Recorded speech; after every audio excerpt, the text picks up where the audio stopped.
Today on CityCast Nashville, forget the Kentucky Bourbon Trail. Tennessee has its own whiskey trail and a booming distillery scene right in our very own backyard. Nashville scene food and drink writer Chris Chamberlain joins us to share the best distillery tours, tasting rooms, and hidden gems within driving distance of Nashville.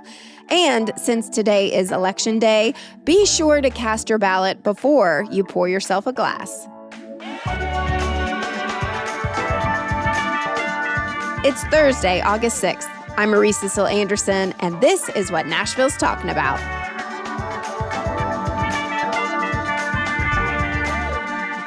I recently went to Louisville, and I did the Evan Williams Bourbon Experience. And all of a sudden, I was like, well, why the heck am I driving all the way to Kentucky when Tennessee has such a plethora of distilleries right in our own backyard? So if someone in Nashville has only one day and one distillery to visit, where are you sending them first and why? Well, first of all, I love Evan Williams. I always have a bottle of it almost within arm's reach. But I also love how tacky that experience is up there. I call that malt Disney. You know? It was pretty silly, yeah. So if you're going to go to just one place and you want to stay close to town, I'm going to send you to a place that I feel is really authentic and has a lot of history to it. So I think you have visited Leiper's Fork recently. Yes, I just went last week, and it was outstanding. Tell us what your experience has been out there. Well, the owner and distiller, Lee Kennedy, is just a great, great guy. And he's always had a affinity for the Scottish methods of distilling. But he doesn't make Scotch. He doesn't make malt whiskey. He makes bourbon and Tennessee whiskey and rye. He makes them all at 100 proof, which is called bottled in bond. So that's kind of the truest representation of whiskey. But he does it using this really cool old Scottish style still with what they call a swan neck on it. So it gives a little extra copper contact. And his tasting room is in a 200-year-old farmhouse. So you just really feel like it reminds you that making alcohol is generally an agricultural process. I mean, you're doing it to preserve the corn in your field, and it's so much easier to store bushels of corn if they're in a bottle, or in a barrel, as opposed to trying to keep a silo full of corn. Back in the day, Williamson County used to have more than 100 registered distilleries because every farm also distilled. It was just a way that they stored their leftover corn and were able to sell it in the off season. So that's what Lee brought back with the first legal, we'll say, distillery in Williamson County in decades and decades. So since then, he's added a tasting room downtown Franklin, and he's about to open one in Nashville Yards right next to the Pinnacle.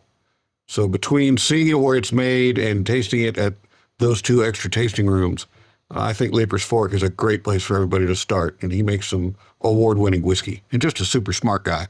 I just thought the tour was so outstanding and easy to understand. And then you go through the process of how it's made, and then you go to the tasting room and taste this delicious, oh gosh, what's it called? The White Dog. The White Dog, which is like, ooh, this reminds me of college drinking Everclear. To be honest, I really like the whiskey.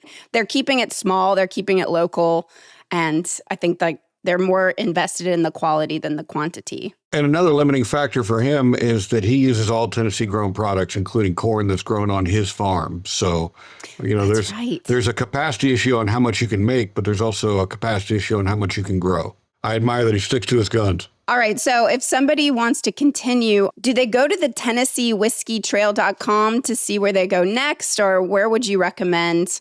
I knew that there's a whiskey trail, but I'm just not familiar. Can you tell us what that is? It is definitely modeled after the Bourbon Trail, which is in Kentucky. And it's more of an organization of the participating distilleries. So we have what's called the Tennessee Distillers Guild.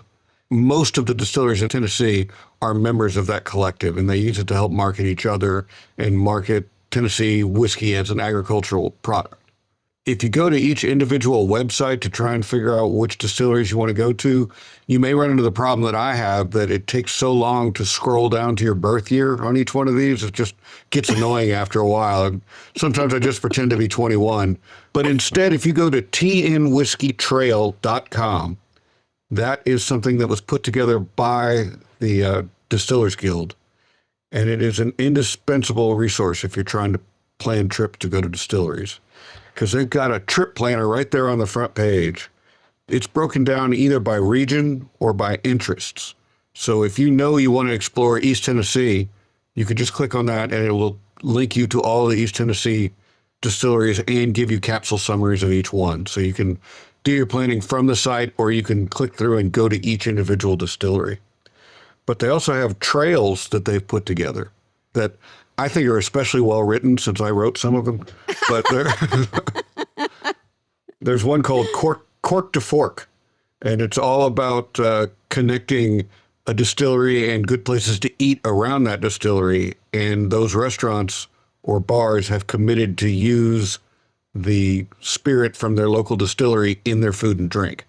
So you could go visit Leaper's Fork, and then you could go eat at Puckett's and have a dish that's got some Leaper's Fork whiskey in it. It's a neat way to plan your trip that way. And then the last one that I recommend is there's one specifically wrapped around music. So you know where you can listen to music on those, and they call that Tastings and Tunes. Now, are these day trips? They are. I mean, you have to be cognizant that you got to drive home. You got to get home somehow. Yeah, so that's true. there are some tour companies out of Nashville that will put together a 2 or 3 distillery visit for you, or it's always great to have a designated driver with you. You can certainly hit 3 or 4 Nashville distilleries in a day. And if you mind your tasting, you should be fine. You can always Uber. There's some concentration areas where you can hit a few, like if you were to go to Marathon Village, that's actually the first stop on the Old Town Trolley. So you could take the trolley anywhere around as part of your tour in Nashville, get off at Marathon Village, and then you can go visit both Nelson's Greenbrier and Corsair. Plus, there's Tennessee Legend, which is kind of a moonshine distillery. If you're looking for some flavored vodka, that's always an option. So both those places offer tours and tastings, and they both actually have food options, too. There's a really great restaurant at Nelson's Greenbrier, and they make a bourbon, a rye, and a Tennessee whiskey, so you get to try the 3 major brown liquor types there. And if you go to Corsair, they're a little craftier. They've got like single malt whiskeys, and they make 2 different kinds of gin, but they've got a great little tap room with beer and local pizza. So between those 2, that's a great day, and you're making one stop.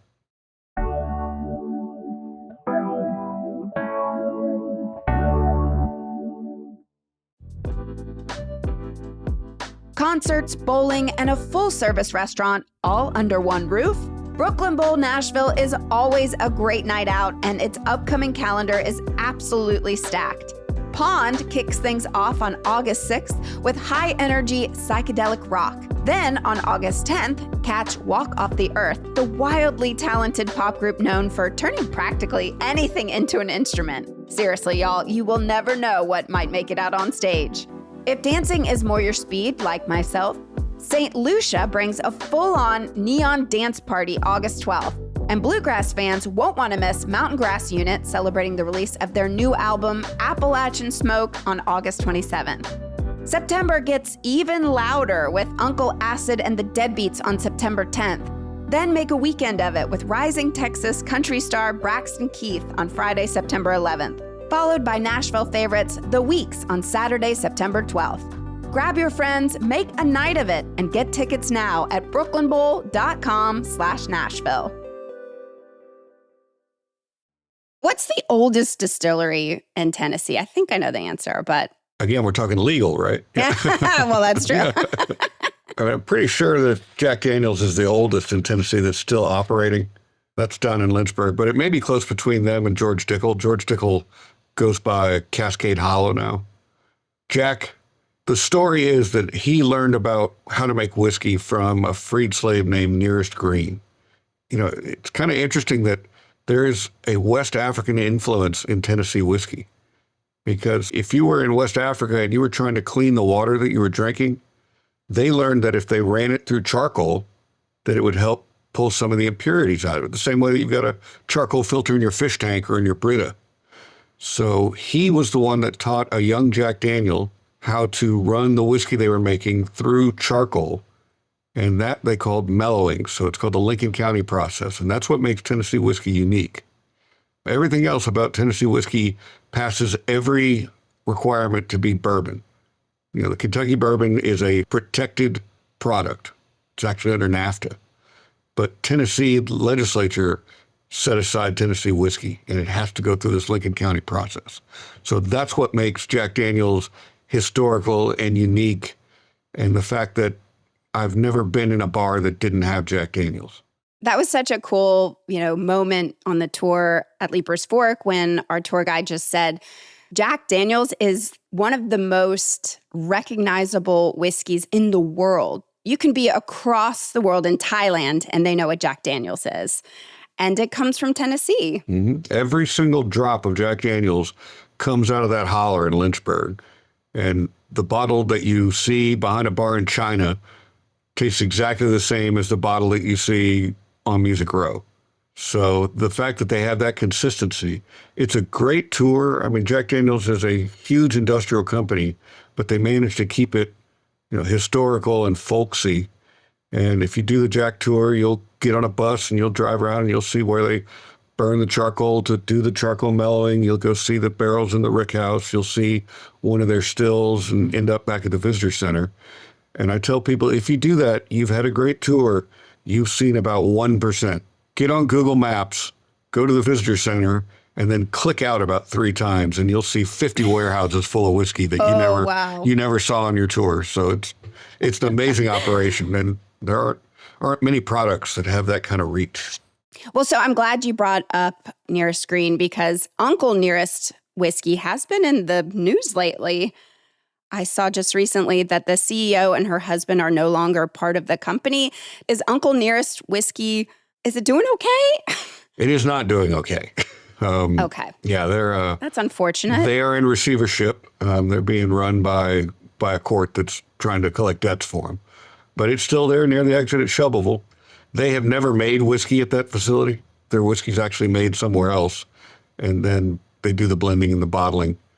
I mean, it does have the longest bar in the world at Humble Baron. So it may become someone may buy it as a distillery. Someone may buy it as a tasting room and a bar. It does happen to be about midway between Jack Daniel's and George Dickel's. So I wouldn't be surprised if some of them showed some interest in it. But we're in an environment right now where people just aren't drinking as much as they used to. I don't think distilleries are looking to expand as rapidly as they were 10 years ago. There's plenty of whiskey out there in the world. When you go to the liquor store, you see things on the shelves that were never there in the last 5 years. So it's a good time to buy. It's not a great time to sell. Yeah, it's a good time to buy. Okay, so Jack Daniel's, we all know Dickel's. What are other unsung heroes here in Middle Tennessee? So believe it or not, there are 2 tasting rooms in Berry Hill. Really? Like tucked back there behind Calypso Cafe and all that. Sure. One of them is Big Machine. And Big Machine also has a downtown location right there next to the Goo Goo Shop. And what is it, Laney Wilson's Bell Bottom Lounge or something? That's right. It's right there next to the pedestrian bridge. And so they have a deal where you can blend your own bottle. You can bottle your own whiskey.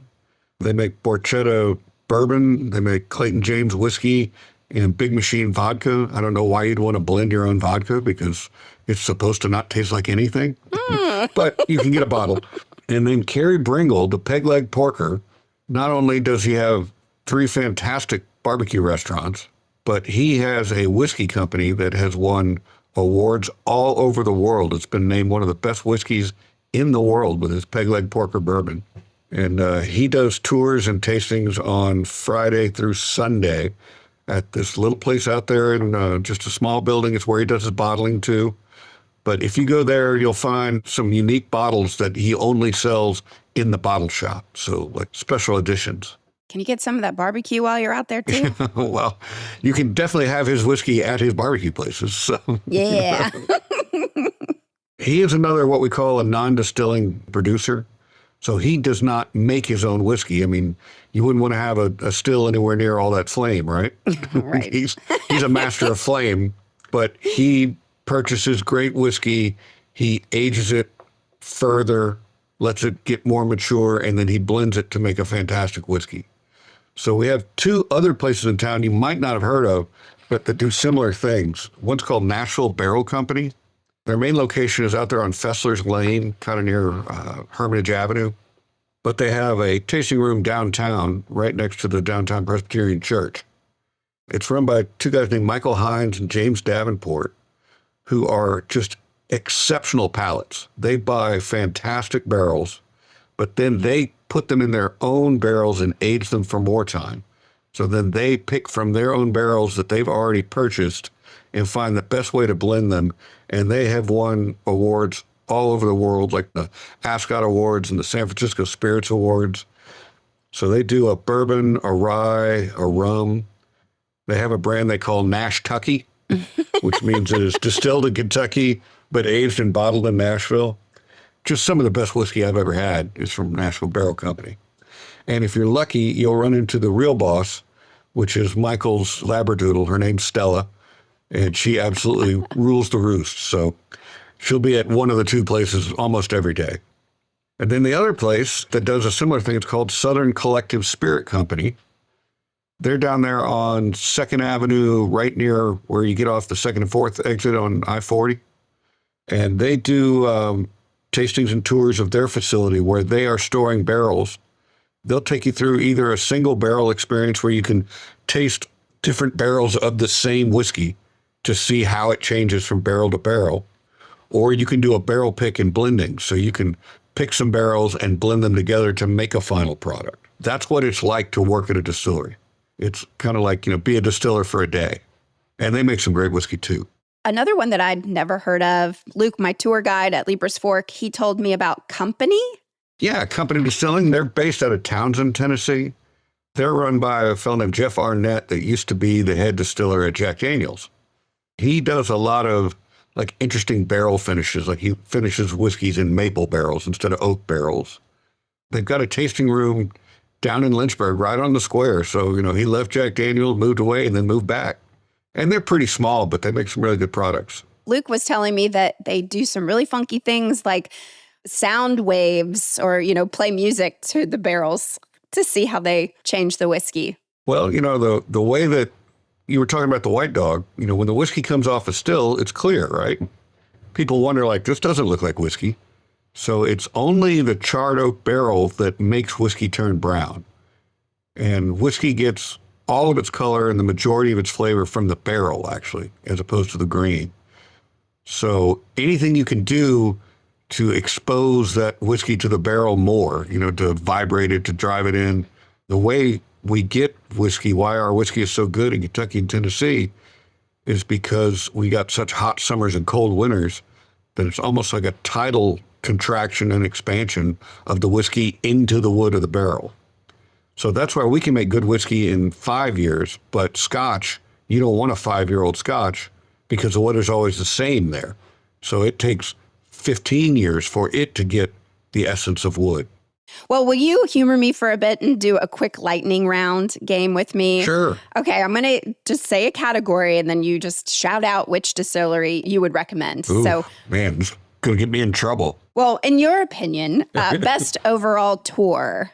George Dickel at Cascade Hollow, that is one of my favorite places. That's where I go to in my brain in a bad day because it's just beautiful, up the holler, rippling creek. Half the tour's outside, you're walking around. It's not as Hollywood as a Jack Daniel's tour, but you'll get all the same history. It actually was started in Nashville. So that's where George Dickel was. He was a salesman here in Nashville.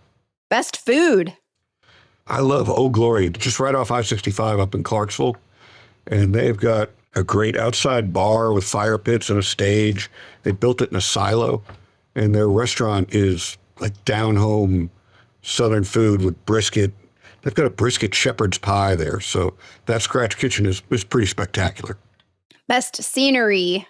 Either Dickel or Jack. I mean, it's just beautiful down there. That's God's country once you get in those rolling hills in South Central Tennessee. Best hidden gem? So if you make your way down to Memphis, there's a place called Old Dominick Distillery, and it's right in downtown Memphis. So it's, you're right there surrounded by all the fun and funk of Memphis, but it is a cool historic distillery. It used to be run by a woman. She was a fantastic distiller. She's moved on to a bigger job, but they make really good whiskey down there. So Old Dominick, spelled with a K at the end. All right, which distillery feels the most Tennessee? I mean, if Kerry Bringle's there, then it's Peg Leg Porker. Yes. Just because he's such a character. But I think where you went at Leaper's Fork just really feels like you're back in the days of farm distilleries. Now, the one that's going to be downtown next to the Pinnacle, that's going to be really flashy and new and modern, and I'm sure it'll be fantastic too. But the original Leaper's Fork, I think, feels very, very homey. Well, here in Nashville, are we seeing more people interested because of tourism or because locals are becoming whiskey nerds? There's some hunters here. They want to hunt those rare bottles. So this is a good place to do that. We do have a really strong whiskey interest here.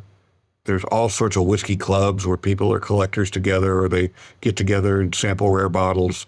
So I think Nashville is right up there with Louisville as far as primary whiskey destinations. And we're such an easy place to travel in and out of. People are going to continue to take advantage of that. What excites you the most about Tennessee whiskey right now? The fact that we can get it. I mean, some of these... True. With all these tariffs. Yeah. We're right here. Well, you look at Jack Daniel's, they never even had an age statement on there. They never said, this is a 8-year-old whiskey or a 5-year-old whiskey. But in the last few years, they've come out with 10-year-old whiskeys and 12-year-old whiskeys and 14-year-old whiskeys. And I think the goal is to try and make it to see if they can get to an 18 or 20-year-old whiskey. So the fact that those are available, for some reason, people find out when those are going to be released, because if you happen to be in Lynchburg that morning when they put them out at the White Rabbit Bottle Shop, there will be people stretching through the parking lot, across the bridge, into the town square, waiting to get in to buy one of those bottles. Wow. So the word gets out. Are you going to be one of them? Are you always one of them? I'm going to be honest with you. They usually send me a bottle. Oh, of course. My FedEx driver thinks I'm the world's laziest alcoholic because he makes deliveries to me about twice a week that I have to sign for. Well, I had no idea when I pitched this episode to you that you actually were quite an expert in all of this. Is there anything else I missed? Obi-Wan Kenobi? Other than we need to find a DD. I know. Oh, my gosh. I got to get out there with you, sir.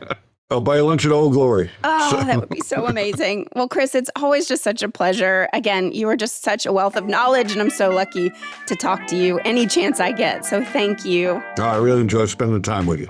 Cheers.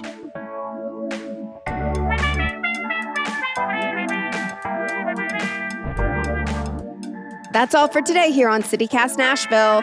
And do not forget to vote today for the state and federal primary election and municipal general. Please, please, please go vote. And don't forget, you can support the show and get great perks by becoming a CityCast Nashville neighbor at membership.citycast.fm. If you enjoyed the show, why not tell your friends? Rate the show, leave us a review, and subscribe to our CityCast Nashville newsletter. Tomorrow, there will be a brand new Your City Could Be Better episode in your feed. And stay tuned for Tuesday, where we'll have a full deep dive of the election results on our Tuesday News Roundup. Toodles!